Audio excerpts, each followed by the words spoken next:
मैंने जो देखा है कि आयुर्वेद जो है कुछ रोगों में जैसे कि गठिया रोग हो गया या पेट से संबंधित बीमारियां हो गई, आईबीएस है, इस प्रकार के रोगों में काफी अच्छा जो है रिजल्ट मिलता है आयुर्वेद चिकित्सा से। सर, आप भी इतने सालों से प्रैक्टिस में हैं, आपका सर क्या कहना है कि मतलब आयुर्वेद किस प्रकार की बीमारियों में ज्यादा कारगर है? देखिए, आयुर्वेद एक चिकित्सा पद्धति के रूप में कारगर है और लगभग हर तरह की बीमारी में आयुर्वेद का प्रयोग शास्त्रों में वर्णित है।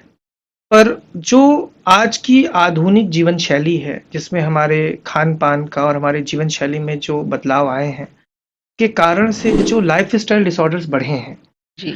और इन लाइफ़स्टाइल डिसऑर्डर्स में जो नॉन कम्युनिकेबल डिजीज़ेज़ हैं बड़ी तादाद में, जी। इनमें आयुर्वेद का रोल आज ज़्यादा प्रासंगिक है।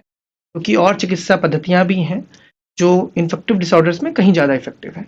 बिल्कुल। तो जो नॉन कम्युनिकेबल डिसऑर्डर्स हैं, उसमें भी जो लाइफ़स्टाइल डिसऑर्डर्स हैं, उनमें आयुर्वेद का रोल अच्छा है।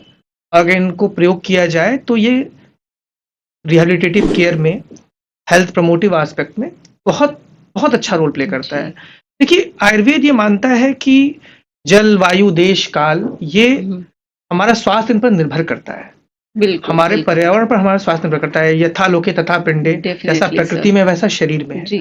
तो अगर हम अपनी प्रकृति को दूषित करेंगे, तो हमारा शरीर भी दूषित होना दूषित है, होगा। बिल्कुल।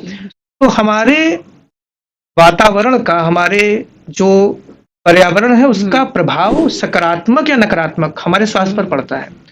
आयुर्वेद में हमेशा जो ये बात कही गई सोशल हेल्थ में, प्रकृति को भी हेल्थ के साथ लेकर चलना। अभी हमने जी। किया क्या?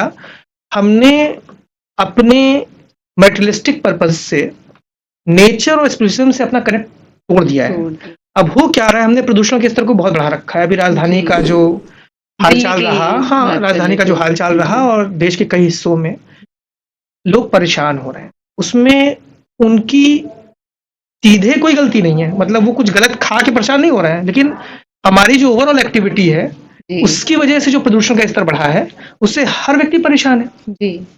इस प्रकार से अगर हम अपनी प्रकृति का या अपने जो संसाधन उनका अत्यधिक दोहन न करें, तो कहीं ना कहीं जो प्रदूषण से परेशान है वही प्रदूषण के लिए जिम्मेदार भी बिल्कुल है। हम ही जिम्मेदार हैं। हम ही बिल्कुल। धरा का जितना भी नुकसान हो रहा है, वो कोई जीव जंतु दूसरा नहीं कर रहा है, वो हम ही कर रहे हैं। बिल्कुल। हम ही इसका सबसे ज्यादा दोहन कर रहे हैं और लास्ट में ये हमारे ऊपर ही नुकसानदेह होगा।